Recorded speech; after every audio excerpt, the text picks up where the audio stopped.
Welcome back to Torn Apart News, the only place on the internet where we tear the news apart bit by bit until Godzilla comes back and finally kills us all, and we don't have to make movies about him anymore.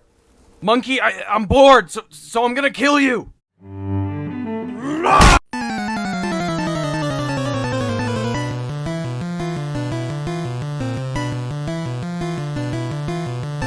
No! God, please, no! No!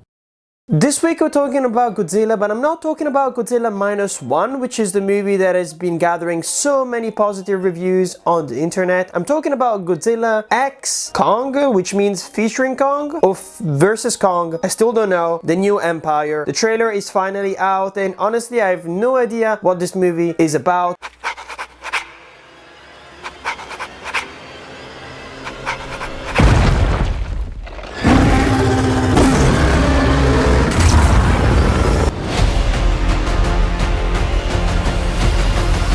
We don't really know what they're fighting, who they're fighting, or why they're fighting this time around. And honestly, I'm not really that intrigued about watching this movie because I thought Godzilla vs. Kong was kind of stupid and Godzilla King of Monsters was interesting, but we're really stretching it at this point. I feel like we're turning this franchise into a bit of like a Fast and Furious thing. If you even look at the posters that we got for this movie, it looks so silly. It doesn't look that interesting. And on the internet, we have so many weird discussions with headlines being like why Pink Godzilla looks stronger than ever, or even things like Kong's new weapon in Godzilla vs. Kong is a huge step forward for the Monsterverse. And I'm sitting here being like, are we all living on the same planet? Are we in the same universe? Have I stepped through a weird portal and I'm now into like some place where people are actually loving this franchise that much? Because honestly, I really don't see it at this point. And this has to do with the fact that apparently this time around they're fighting a big red monkey, and a lot of people are discussing about maybe the future of this franchise is gonna be with the new Kong, because there is a shot of a baby Kong in the trailer. You want me to guess what the movie is gonna be about? Basically, in the past, this red monkey wanted to be the emperor of the weird underworld thing that basically Godzilla has going on, and he killed most of Kong's family, even obliterated the species besides Kong himself, who basically ran away and was a loner for his entire life, and maybe that's how he got to Skull Island, I'm not sure. And basically this is gonna be another match between Kong and this rival who killed his entire species. But I'm sitting here being like, why is Godzilla in this movie? Why do they have to fight together against the big red monkey? I really don't understand how this match is supposed to be even or even interesting, and I don't see the point of using weapons at this point. This kind of feels like the movie that Transformers fans would really love, because it's just like action figures smashing against each other. But anyways, let's stop ranting and actually talking about the news, right? April 12th, that's the official release date for this movie. It's directed once again by Adam Wingard, who directed Godzilla vs. Kong. In this movie, we also have boring humans, and they're played by people like Rebecca Hall, Brian Tyree Henry, or Dan Stevens. Honestly, like, I looked at the synopsis and it was so incredibly cryptical, so there is nothing else we can talk about when it comes to this movie, besides the fact that Godzilla Minus One looks way more interesting, and also the fact that we had a series that came out a couple of weeks ago called Monarch Legacy of Monsters. It's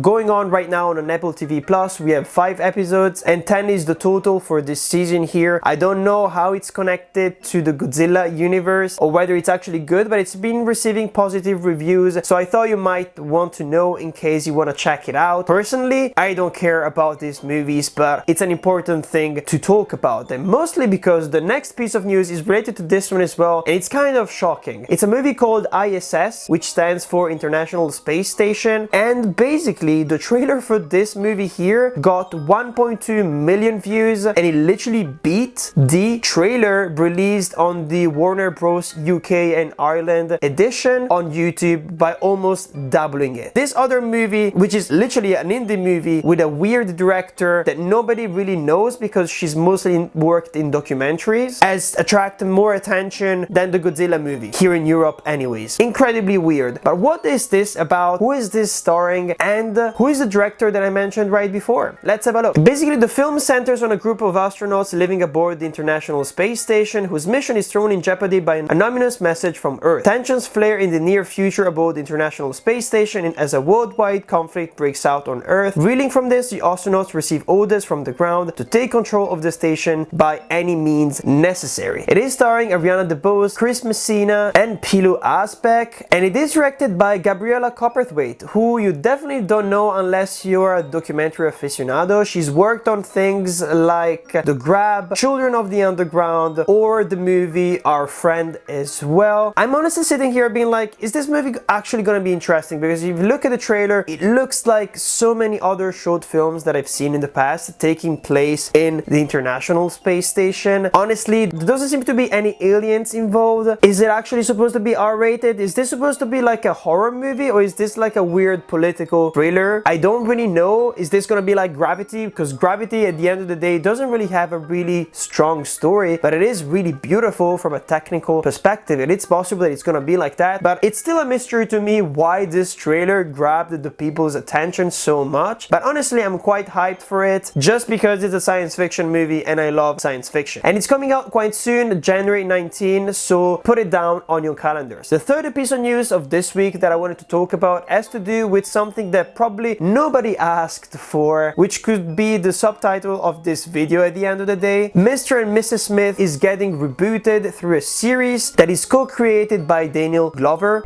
What do you think happens if we fail? Our marriage? Our mission.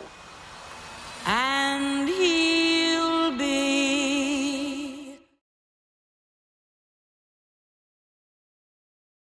And I'm honestly kind of weirded out by this because the concept is exactly the same, but it is stretched out as a series. But the Mr. and Mrs. Smith concept is not that complicated, so I'm sitting here being like, is this gonna be yet another forgettable spy series with like an incredibly small budget that we forget about as soon as basically it releases? It has good actors at the end of the day at its center, like the couple itself. As I said before, Daniel Glover is also playing one of the main characters, and the other one is played by Maya Erskine, who you might know because she voiced the main character from the series Blue Eye Samurai, which I talked about last week as well. The poster looks shit, honestly, especially if you compare it to the original Mr. and Mrs. Smith posters and campaign. And also, the entire concept of that movie was also based on the fact that Brad Pitt and Angelina Jolie used to be married, and I think they were going through a rough divorce while that movie was coming out as well. So people loved that film mostly because how it seemed to almost like defy reality and kind of like talk about things that were going on outside of the film universe as well. Why are we interested in the Mr. and Mrs. Smith franchise once again? It's not even a franchise. What am I even talking about? It's just one movie, one story. Is it really that important in the zeitgeist? I don't even remember the last time I watched it. It's so weird that people are still into this. But it's coming out February 2nd on Prime Video, and I think it's gonna be 8 to 10 episodes if I'm not mistaken. The thing that really gets me worried is the fact that this series was basically produced in between 2020 and 2021, so 100% in the middle of the pandemic. It was supposed to come out the end of 2022, it was moved to 2023, and it was moved once again to 2024 because of these strikes. But I don't really believe it was definitely because of the strikes, because it could have been released in early 2023, especially if it was supposed to come out in 2022, right? It means that this series has been in production or post-production limbo for quite a long time, and now they're finally releasing it, almost like throwing it out of the window like that with as little anticipation or marketing as possible. That gets me worried, of course. Is it gonna be good? Maybe. Am I gonna be watching it? Maybe as well. I'm not sure. It depends if there's anything interesting going on around that time of the year. But anyways, let's head into our bonus news, when I try to rapid fire as many bonus movie and TV shows related news of the past week to you so that you're up to speed with everything. Let's start by talking about